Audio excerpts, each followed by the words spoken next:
Good morning. Maayong buntag igsoon. Welcome to our church. It's your first time. If this is your first time, welcome home.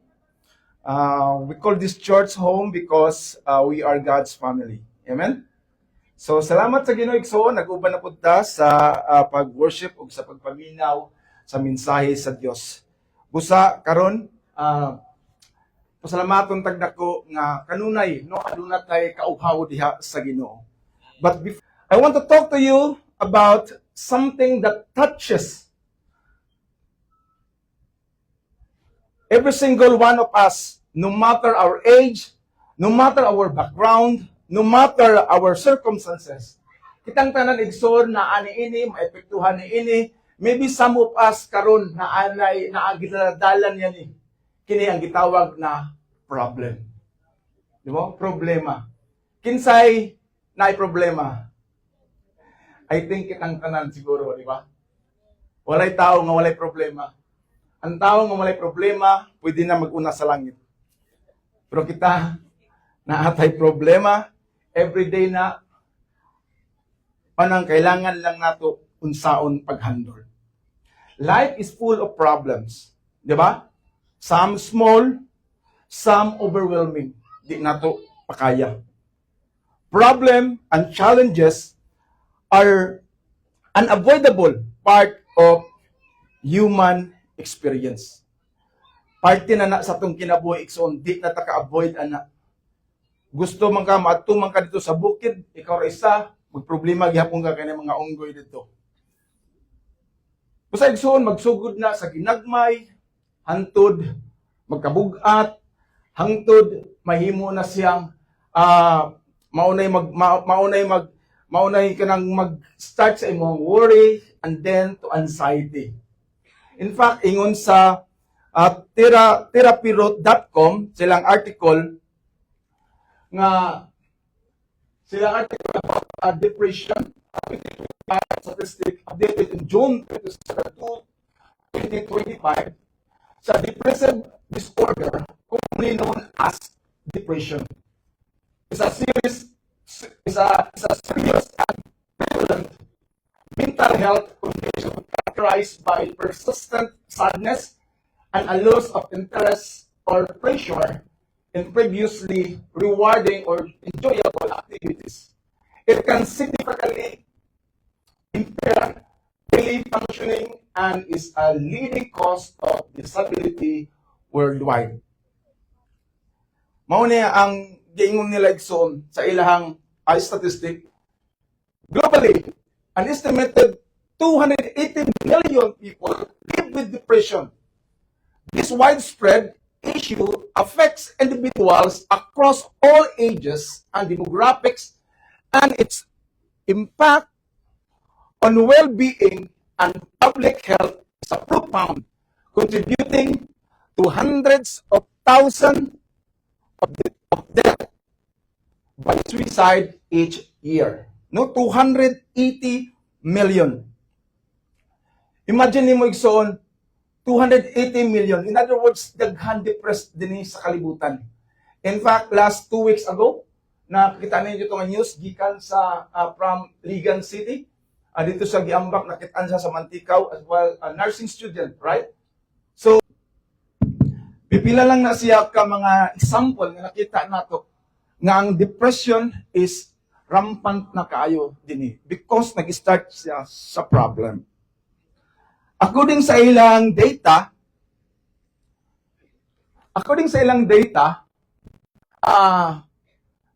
prevalence is higher among young adults with 18.6% of those aged 18 to 25 experiencing a major depressive episode. And adolescents aged 12 to 17 also face high rates with 20.1% having experienced a major depressive episode. In contrast, the global prevalence for adults over 60 is 5.7%. So naman po yung mga tigulang depressed, no? 60 na yung edad na so nasa sila 5%, but ang pinakadaghan naagid sa 18.6 ang kining mga 18 to 25. Now sa gender igsoon, according sa ilang report, ang danger sa gender daw, ang depression is approximately 50% more common among women than men globally. So daghanday kay mga babae mas depressed, no? In the US, this disparity is clear. 10.3% of adult female experience a major depressive episode compared to 6.2% of adult male. Grabe, no? Daghanday babae mga depressed, no? Siguro sa ignorant, siguro nga, pangit man kaog sa nina, ma-depressed na dayon. The gap is even wider among adolescents, with a prevalence of 29.2% for females versus 11.5% for males. No? Daghanday kay mga depressed nga mga babae. Maybe sa US, pero dili siguro. Kaya sa US man nga kuan. Kay one of our cousin, ang ilang mga anak depressed na. Ingnon lang nimo nga, widako na lagi ka, nanambok na ka, hindi na mo kaon, mangluod na dayon. No, grabe sila. Sensitive kaayo, baga. But the point igsoon, dinhi sa kalibutan, even for us here, daghan kaayog problema. And depression is a common, serious, and disabling illness that affects hundreds of millions globally. Muna yung personal struggle, family conflicts, health crisis, and financial difficulties, mauning mga common na problema na maoy magagadominate sa atong mga hunahuna, gadictate sa atong emotion, and this negative emotion will lead us into frustration and hopelessness. Di ba? Pag negative na yung mga nahuna, daluna ka dito sa depression and hopelessness. But the sad reality is so that even believers can fall into the trap of letting our problem become bigger than our God. We claim that we are believers of Christ, but most believer, kitang tanan, daghan nga mga tao mo claim, but mas bigger pa ang ilahang panglantaw sa problema kaysa ilahang Ginoo. Na ako ipakita nga picture sa inyong observation ini. Kini siya si Daniel. Si Daniel and the lions. Now, gusto na ko nga makita ninyo ni. Unsa inyong nakita ani? Unsa ma-figure out ninyo or nasa inyong mind? Unsay message ani nga picture?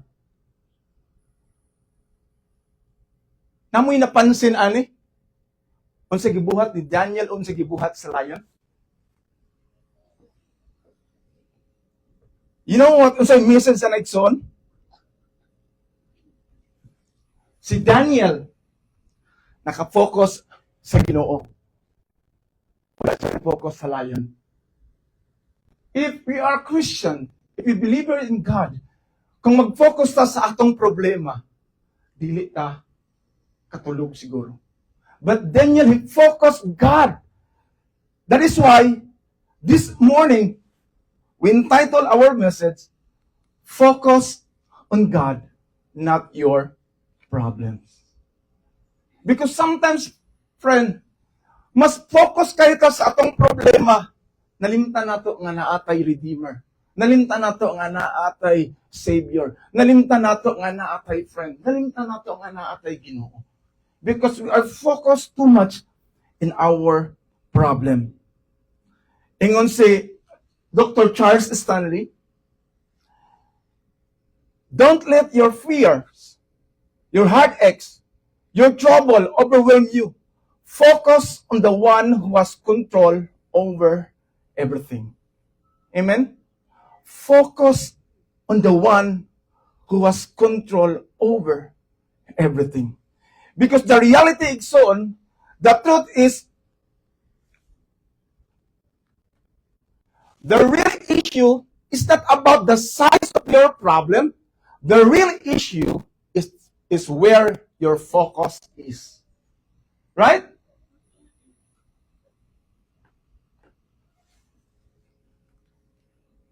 Asa ka nakafocus igsoon? Sa imo habang creator, sa imo habang Ginoo, or sa imong problema? Ang issue is not about how big your problem. The issue is where your focus is. That's the issue.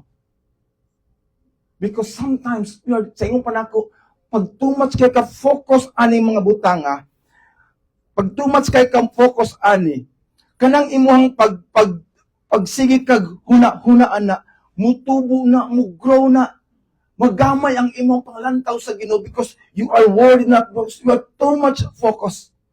Because if we focus our trouble will become giant. If we focus on fear will rise within us. Right? Fear will control us. But if we focus God, our faith will rise within us. The question is, where is your focus? Because, friend, the direction of our focus determines the directions of our life. The direction of our focus determines the direction of our life. If we focus too much on negative things, if we focus too much in this trouble, if we focus too much on fear, maunang direction sa atong kinabuhi. If we focus God, maupo na ang direction sa atong life. Maunang makita nato nga naatay hope if we focus God. Kabantay ka na igsoon nga, di ba, kung naakay ka, focus ka aning mga butang nga ma-achieve nimo na. Focus kay ka aning mga butang na gusto nimo, ma-achieve nimo na. Focus kay ka sa mga butang sa Ginoo, focus kay ka nga gusto nimo, focus kay ka sa imong Ginoo. Ma-overcome nimo ang problem. But kung focus ka kaayo ka sa mga negative things, sa problema, sa difficulties, sa istorya sa mga tao, ingon nila, inani ko, pangit ko, bati ko, if you focus about that, di ka move forward. Because the more ka mag-focus, anak, the more mo grow ang imuhang negative emotion. And I remember sa story na isa ka mama, ingon siya nga, ayang mama, miadto sa kwarto sa iyang anak. It's Sunday morning naman. Tsaka, hoy, magsimba na ta. Ingon iyang anak, di ko magsimba ma. Tagaan ta kag duha ka rason. Ang mga tao dito, di ganahan sa ako. Kaduha, di po ko ganahan sa ila. Ingon iyang mama, nak, tagaan ta sa duha ka rason nga nung musimba ka. Una, 50 anyos na ka. Ikaduha, ikaw ang pastor.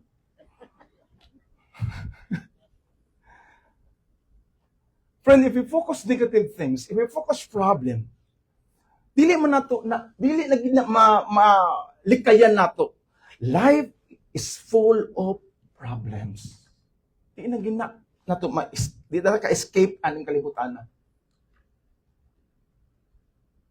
Usahay, lami na kayo mo surrender. Di ba? Lami na kayo mo give up. But as believers in Christ, we are not called to focus on the storm. We are called to focus on the one who calms the storm. We have problem. But hindi ta mag-focus anong storm sa life. Mag-focus ta sa makakalma sa storm. I know one of us, every one of us here, ano na tayo ipang daladala nga problema. If you focus that problem, if you're not focused, the one who calmed the storm, your life will become ruined. Ikaw ra magdala sa imong self nga nung inana ang imong life. Because you forget that you are a Christian. We are believers of Christ. That's why we need to focus our Lord.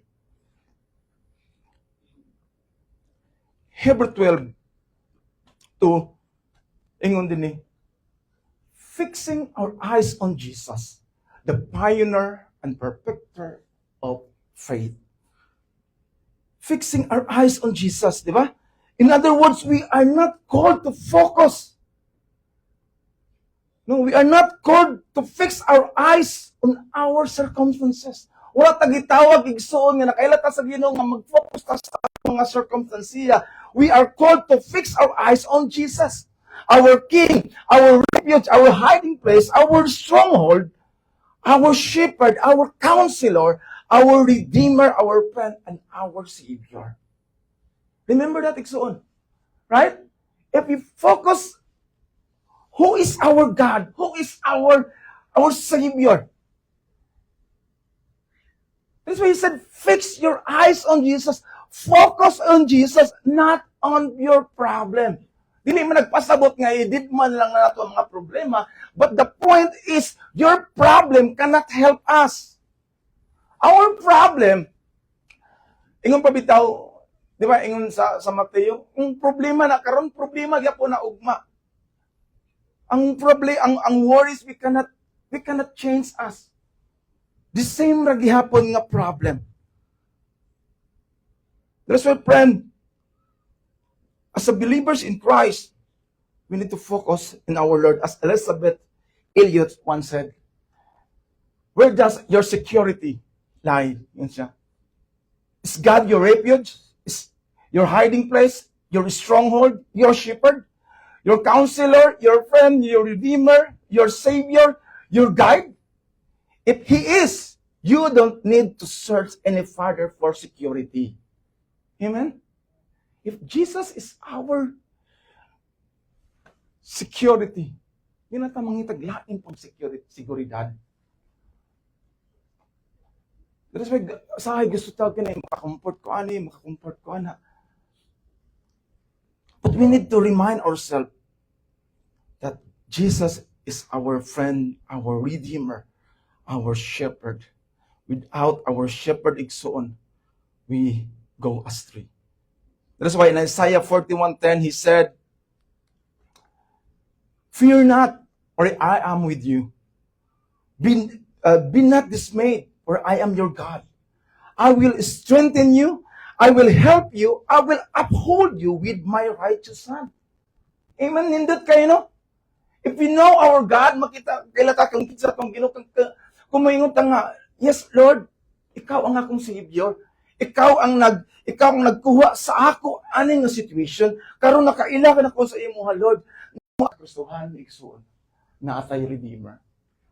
Ang pribilehiyo sa isa ka Kristohanon na akay Father, which is willing siya yung I will never leave you nor forsake you. But the same rata parehas rata mo agi og problema. Walay kalainan sa tua og kining atong silingan nga dili Kristohanon. Kung moagi sila og problema, moagit ang problema, pero ang lamang nato naatay Savior, naatay Helper, naatay Father, naay nagpromise sa ato nga dili ta pasagdaan. Now, if we focus ourselves in the negative things, if we focus ourselves into these things nga dili makamaayo sa ato, ma-miss nato ang giingon sa Ginoo, ang promises sa Ginoo. That is why sa pagpadayo nato na magdako na mo-grow na siya hangtod, mo-fade away na ang imuhang love sa Ginoo, mo-fade away na ang imuhang trust sa Ginoo, mo-fade away na ang imuhang intimacy diha sa Ginoo, because gi-entertain nato, dili ta naka-focus sa mga dili maayo. We forgot the promises of God that He said, I will never leave you, nor forsake you. That is why today, friend, let us look two reasons, duha lang ka reasons why we must focus on God and not our problem. First,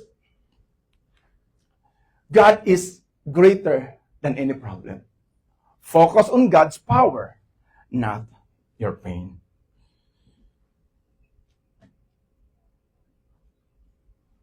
In Jeremiah 32:17, yung si Jeremiah, pag-ampo niya sa Ginoo, O sovereign Lord, you have made the heavens and the earth by your great power and outreach arm. Nothing is too hard for you.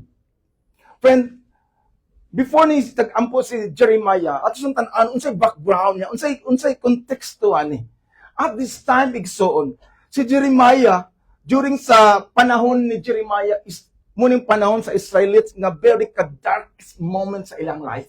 Muning nga time nga ang city of Jerusalem under siege by the Babylonian. And the people and Igsoon is facing exile, padulong na sa exile na sila. Pero ang ingon sa Ginoo, bisan sa ilang sitwasyon nga grabe kalisod, grabe nga problema. Imagine nimo baga kung kini ang Pilipinas na under ta sa hapon or under ta sa init nang muhawa ta kay kwaon ta dalon ta sa ilahang lugar. Dinhi ta na tawo mo na to lugar, mauning sitwasyon ni Jeremiah. Pero ang ingon sa Ginoo sa iya, pagpalit og yuta. Ha? Imagine nimo na-exile na kamubiya na nakuha na mo sa Babylonia pero giingnan sa Ginoo pagpalit og yuta. What for? Sa paman? Sa may pulos ka magpalit? Mubiya raman ka. Biyaan naman nimo ni nga lugar. Pero ang promise sa Ginoo, ang iyang promise nga nang ipapalit siya og yuta, tungod kay na i-promise na mubalik sila ng aning dapita. But sometimes igsoon nanausap ang atong situation na ipabuhat sa Ginoo sa ato nga sometimes buros siya og murag no sense ato anong buhaton nga nako na. Diba sometimes inana ang ato ang thinking. Baga why nganong to luyo sa kong problema, walang-wala pagani ko, nya muhakag pagyapon ko. Di ba na yung mga inana? I remember noon sa isa ka sa stories ng pastor sa una nga kon sila sa grocery niya maumaor iyang kwarta niya naapoy din hiluoy kayo nga wala in tawoy ko ano di ko kabayad jud giingnan sa Ginoo nga ihatag na ang imuhang kuan ihatag na ang imong kwarta para makabayad na siya pero siya mamaor kita iyang kwarta siya naglinya biya siya para enough ra pud sa iyang ibayad. Sure ka, Lord? Sure ka? But bisan og liyo sa iyang kahadlok because he knows your God, so iyang gihatag din padayon sa linya. Pag doon lagid kayo sa counter, may kalitagan, teng teng teng teng. Ang tanan nasa counter libre. Di ba? Di ba? Sometimes God test us how faithful you are, how obedient we are. Sometimes problem gamiton sa Ginoo kung obedience pata sa Ginoo, gamiton na niya. Unsaon na to pag-deal ana pag makaagita og problem. Unsaon na to pag-deal ani nga situation kung agian kag problema. Because the point igsoon that problem will make us strong. Walay laing point ang Ginoo nganong agian ta ana dili tungod kay gusto lang ang Ginoo nga maglisod ka. Ang gusto sa Ginoo tagaan ka na nga problema tungod kinakita sa Ginoo you are weak. Weak ta ani nga moment, weak ta ani nga area. Tagaan ka sa Ginoo so that you will become strong. Because in this world, daghan kaayo problem. Maka-escape ka karon nga problema, may mangon ka nga kuhawa na lang kung anong dapita kay paano kayo mga tao dia puro mga labad, puro mga badlungon, di ko ganahan. Balan kag laing lugar. The same gihapon. Badlungon, labad. Balan ka sa pikas. The same gihapon. Badlungon, labad. Namingon ka nga, ako mga silingan kay mga kamisan, asa ko labad kayo. Wala na mong ipangutana yung kaugalingon. Maybe you are ang labad. Maybe ikaw ang may problema. Right? Because God wants us to be strengthen us. God wants us to be strong. So if we focus our problem, if we focus these things nga nagtuta nga gidaog-daog na kas kalibutan, mauna ang imuhang result sa imuhang thinking, result sa imuhang life is negative. Wa kay kalipay. But if ibutang na nimo nga kini gihatag sa Ginoo for a good reason, for good purpose, just like ni Jeremiah. Imagine na nimo darkest moments sa ilang life. Naglisod sila, grabe sila, gahalos, mawala na ilang mga properties. Pero gina siya pagpalit og yuta. Amen? Because Jeremiah is so recognizing that God made the heavens and the earth.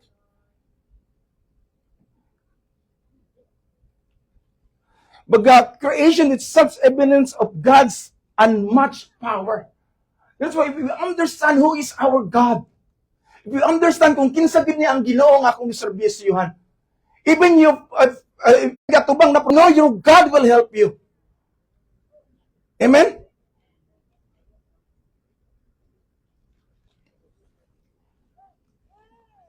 Because, ingon si Jeremiah, nothing is too hard for God.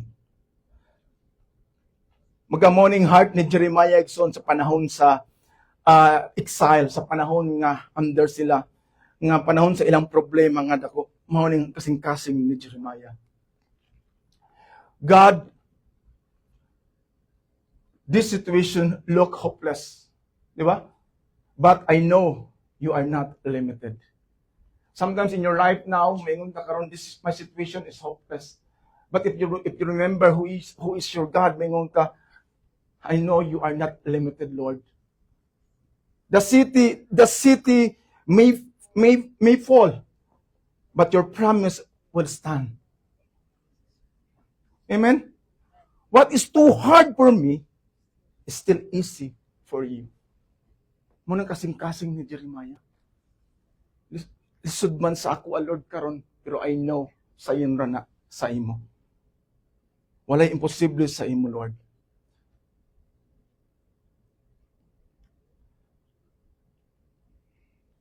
Nangigsoon, unsa man ang imong situation karon, unsa man ang imong gibati karon nga baga para sa imo imposible. Maybe you have a relationship problem.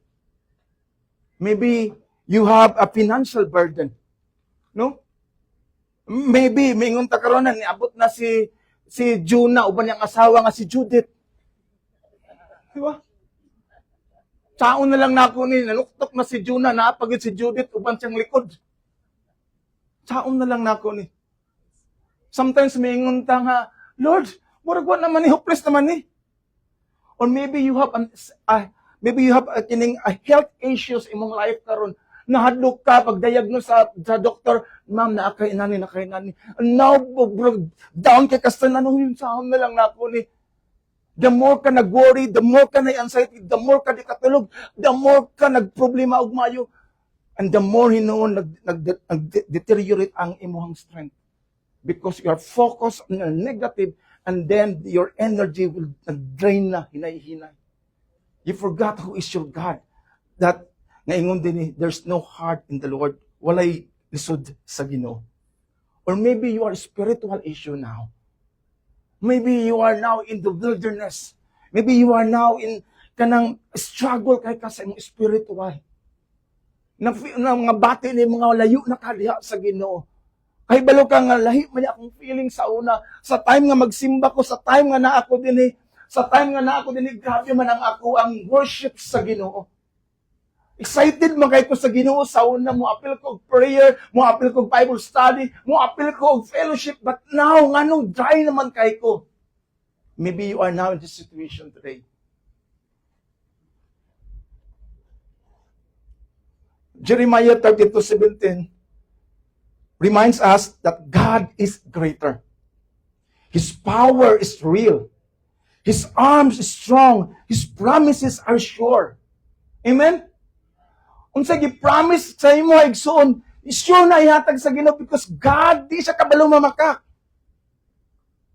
No matter how big your challenges, God is always bigger.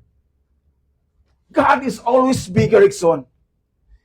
If He can handle the impossible, He can handle what worries you. The question, igsoon, what worries you now? Unsay nag-worry sa imo karon? Remember, Jesus said, for nothing will be impossible with God. Inay mong abay, nothing will be impossible with God. Amen? Wala imposible sa Ginoo igsoon. God will make a way. Sa pagwalay, may ngunta nga, murag dark na kaya ang dalan. Second igsoon is focusing on God's bring peace, not panic. Focusing on God bring peace, not panic. Isaiah 26:3. You will keep in perfect peace those whose minds are steadfast because they trust in you. Amen? Panic is what happen when we focus on the storm. Magpanic gid ta kung makapokus ta sa problema. Kung magka-focus ta sa storm, magpanic ta. Peace is what happen when we focus on the Savior. Amen? If we focus on the Savior, even we have on the storm, like katong mga apostoles kinagsakay sila sa boat. Sila nangataranta pero ang Ginoo natulog ra. Right? Grabe na kasi sila ka, wag kayo pakialam sa amo. Mamatay na mi. Diba sometimes sinanata sa Ginoo, Lord, wag kayo pakialam sa ako. Wag ka, Lord. Ba't ka Ginoo ka dili? Diba? Because we panic. But if ang peace igsoon, maunang nakafocus ka sa imong Savior.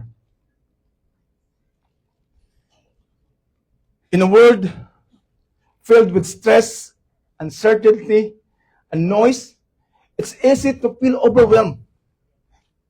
But the Bible clearly teaches us peace isn't found in the absence of problems. It's found in the presence of God. Amen? Dili mo na naingon nga na kay kalinaw kung wala kay problema. Ang kalinaw nga ma-experience nato, matagpuan lang nato diha sa atong Ginoo. Just like ni Peter in Mateo 14:29-30.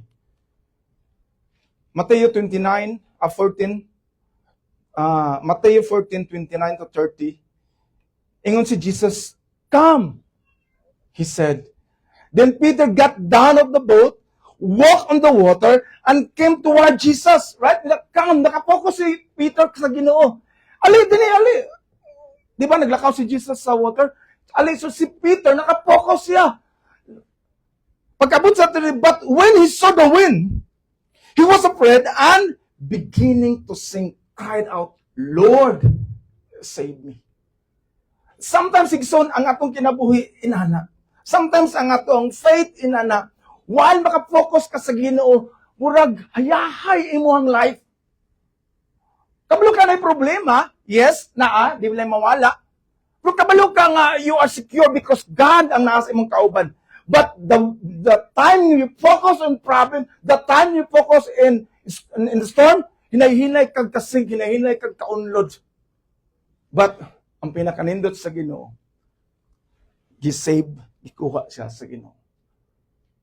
Pinakanito, Rickson, we know we are human. Sometimes we feel, sometimes huyang ta. Because pag ang ato ang label of faith sa Ginoo, di man parehas. But glory to glory man. But ang nakanindot sa Ginoo, sa time nga ma-down ka, God will save us. Birahon ta sa Ginoo. Pasakahon ta niya. Di ba? The question is,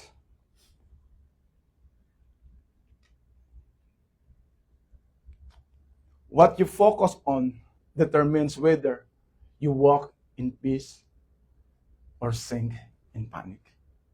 Asa ka nakafocus ka ron? You are nakafocus ba ka in peace o nakafocus ka in the panic? That munang mag-determine sa ato asa ta paingon.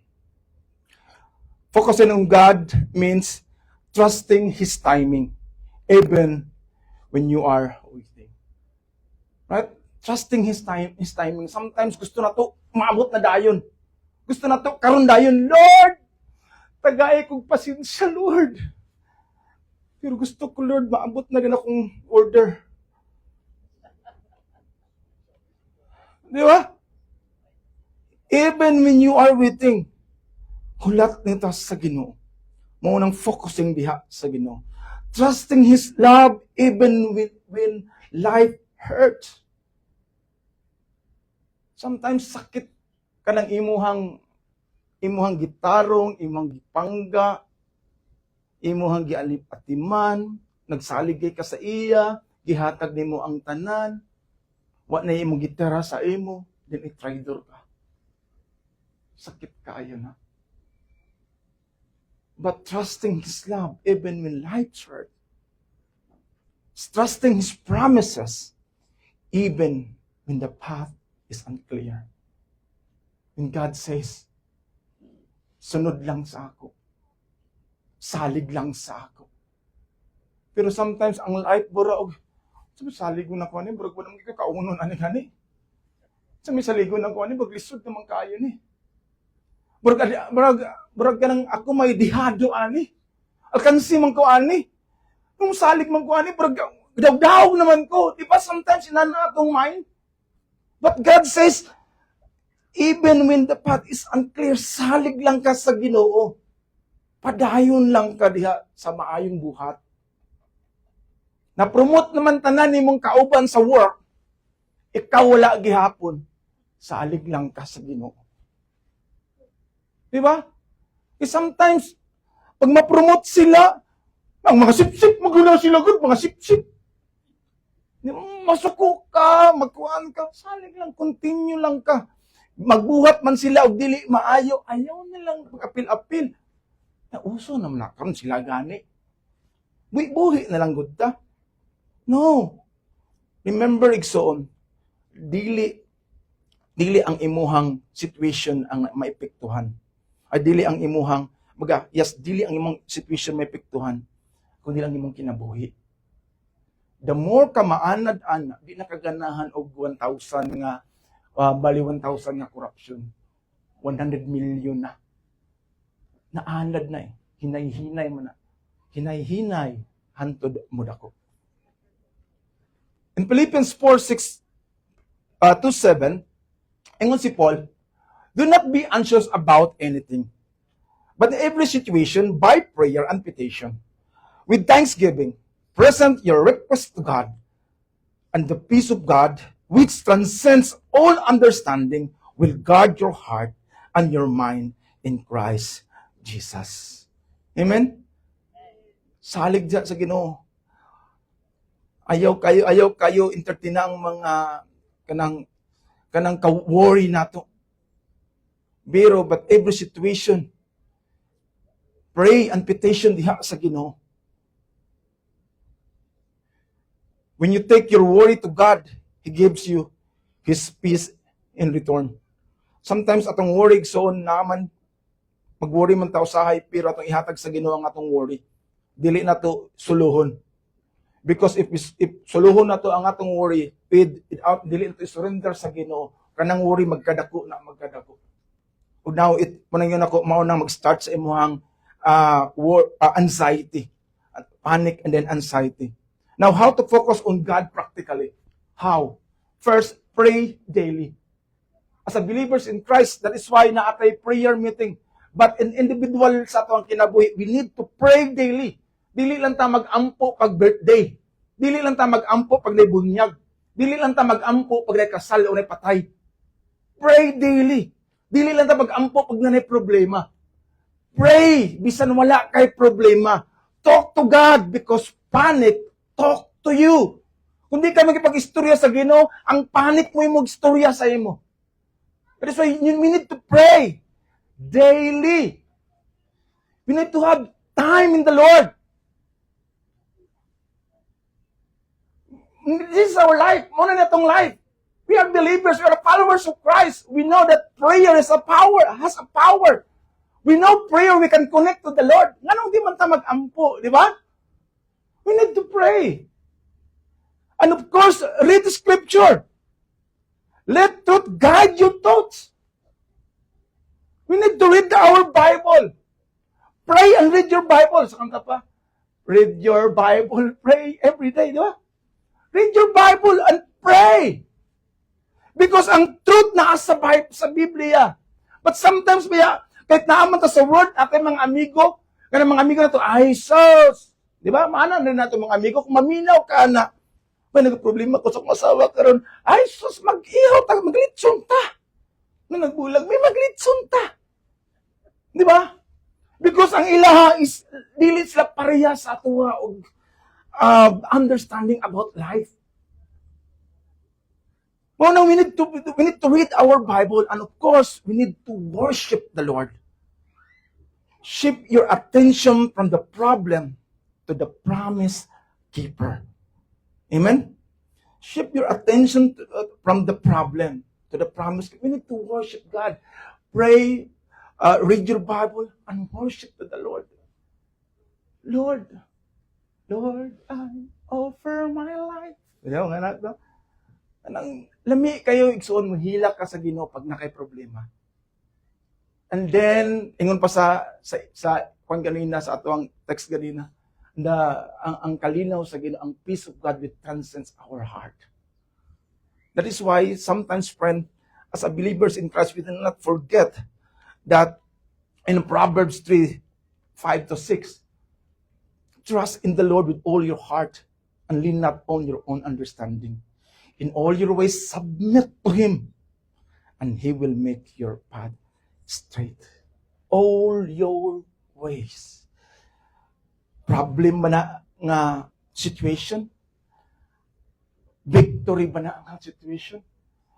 Or problema ba na? Or happiness ba na? Or any situation sa imong life, submit all your ways to Him, and He will make your path straight.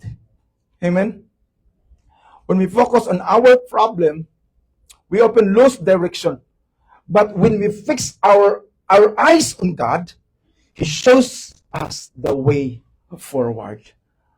Focusing on God allows you to move forward in faith, not first in fear. Diba? Focusing on God allows us to move forward. Dili ta ma-frozen sa kahadlok. Di ba? Ang sakay, istorya niya. Di ba, sometimes, inanaman ta? Abi pa lang, kuan ko, abi pa lang. Di ba, mahadlok tayo? Abi pa lang, kuan ko, under desire ko. Di ko magsuri, oy. Abi pa lang, inani ko. Sometimes, ang kahadlok na to, atong ego, hadlok ta matamakan. Right? Abi pa lang, sa place to sa pantao, abi pa lang, akon ko, inani ko. We are too much protected kahit sa atong image. But in the reality, nag-struggle tag maayo. We need to move forward. We need to give to the Lord. Hindi ta ma-frozen sa kahadlok. Sometimes kanabit ang panic ko, no? Pag panic na gani ka, ang nasa imong mind, may na, what if? Bago ng panic, what if dili mo prosper? What if dili siya para sa ako? What if nasayop ko? What if kini nga gidesisyon nako di ni maayo, makadaot ni sa akong image? But ang kalinaw mingon igsoon, peace says even if. Right? Ang peace gani even if God is with me. Bisan pag feel ko ani, I know God is with me. Bisan pag di ko mo-prosper ani, I know God is with me. Bisan pag ingnon ko nila nga palawan ko, God is with me. Bisan ingnon ko nila nga buran ako buang nga magsige na lang ko ani og ampo, sige na lang kuan sa Ginoo nga masilingan pingon na ng lapas na mamus langit. I know God is with me. So when anxiety rises, don't magnify the problem. Amen? Magnify the Lord. And the peace of God, magnify the Lord, and the peace of God, which transcends all understanding, will guard your heart and your mind in Christ Jesus. Mauna, The more ka, pag naanag ka ni worry, pag naanay problema, ayaw i-magnify sa problema, to magnify the Lord ka, ang peace sa Ginoo, mo transit na sa atong kasing-kasing, maunang mo hatag sa atong kalinaw. Focus on God.